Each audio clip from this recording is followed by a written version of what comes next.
If it was Marie-Antoinette's dress, we're assuming that it was, then it was probably handed to courtier when she was finished with it. And certainly at the Revolution in France is probably when it made its way to England. Corelli, our founding director, was a big shopper, and if you read his book, I Brought the Ages Home, he has wonderful stories of where he got things, how he got things. In 1925, it was purchased in London from a private antiques dealer.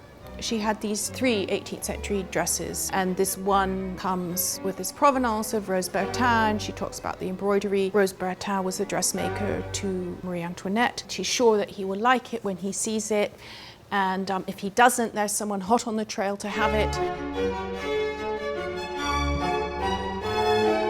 The curator, she would choose objects, and then I come in to the picture and I look at them and determine how stable they are. I've made a photographic image and I just block off every area that I work on. Once I've done that, I will do a final examination and then I can start the treatment.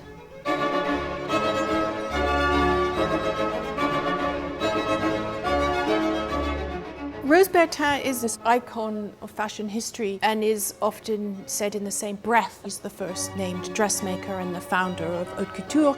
Marie-Antoinette had lots of dressmakers. They were in fact called marchands de mode. They were women who did not make dresses. They were merchants who dealt in all the trims you would want to make this dress look amazing. Rose Bertin was apparently very good at this. She had good or appropriate taste and could somehow make everyone look good. And around the court she was so well known that she became dubbed the Minister of Fashion.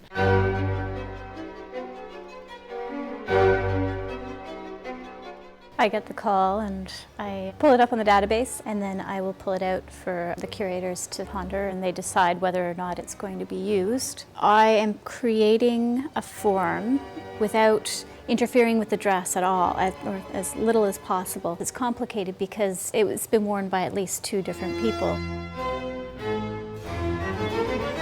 The skirt is fairly soiled. It has a lot of loss. I'm just going to confirm that the fiber is silk, and I'll just have a look at it under the microscope. And what I'm seeing is silk.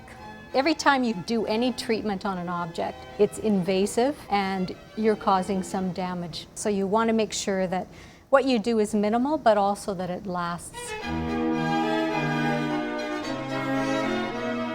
In terms of conservation, the best thing to do is just to let everything stay in the dark. In terms of curation, the best thing to do is to fluff everything up and bring it out. What it represents for this installation is a piece worn by Marie-Antoinette, which is 18th century, but in fact the dress has been altered in the 19th century. We're not going to try and undo that. That's part of the history of the object.